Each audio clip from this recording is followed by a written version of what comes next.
Good morning and welcome to morning meditation. We're on Psalm 46 today. God is our refuge and strength, a very present help in trouble. Therefore will not we fear, though the earth be removed, though the mountains be carried away in the midst of the sea. Though the waters thereof roar and be troubled, though the mountains shake with the swelling thereof, there's a river and streams whereof shall make glad the city of God. Just a couple of things to help us out here this morning. Number one, God is our refuge, and we can certainly find all the strength we need in Him. Proverbs says, the name of the Lord is a strong tower. The righteous runneth into it and is safe. And who is the righteous? Well, that's the saved. That's the people that love the Lord and have given their life to the Lord. Unfortunately, there's a lot of Christians who are saved but are not living for the Lord. They're not going to know God as their refuge. They're going to be just like the world, seeking their refuge in all kinds of other things and not really finding the refuge that they need.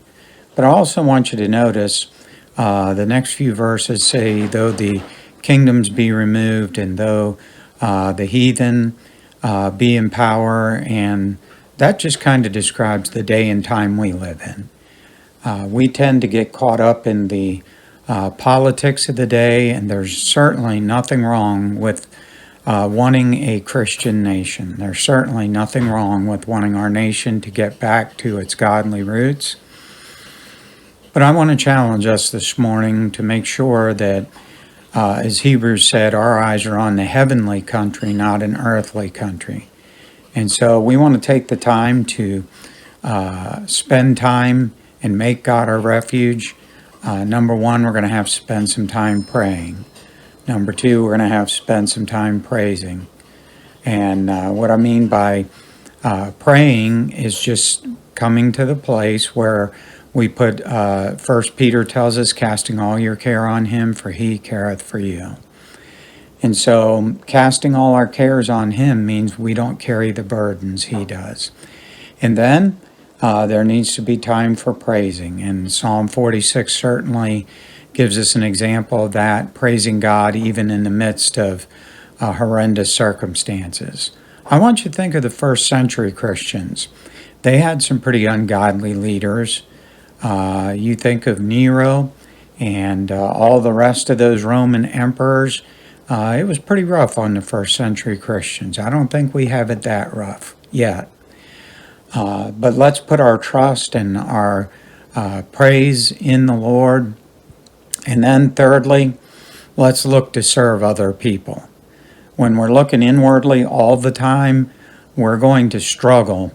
When we're looking outwardly and helping other people, boy, we're going to be blessed. And encouraging other people, edifying other people. We want to do the things that Jesus did. He said, I came to minister, not to be ministered to. And so I know it can be tough, and I know when the finances aren't going right, or health isn't going right, or family isn't going right. But realize in all those times we don't need to get further away from God. We need to make God our refuge. And we need to run into Him. I love Psalm 91 that said He's just like a eagle with its feathers, and we can hide under those feathers. Now, I want to tell you that the feathers of God are stronger than the strongest bars the human can come up with.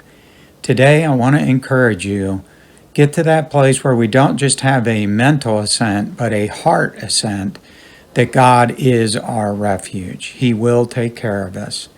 And won't it be a glorious time when He comes back to receive us unto Himself? Think about that today. Be encouraged, encourage other people, and just be one of those type of Christians that's looking upward and not downward. God bless you and have a good day.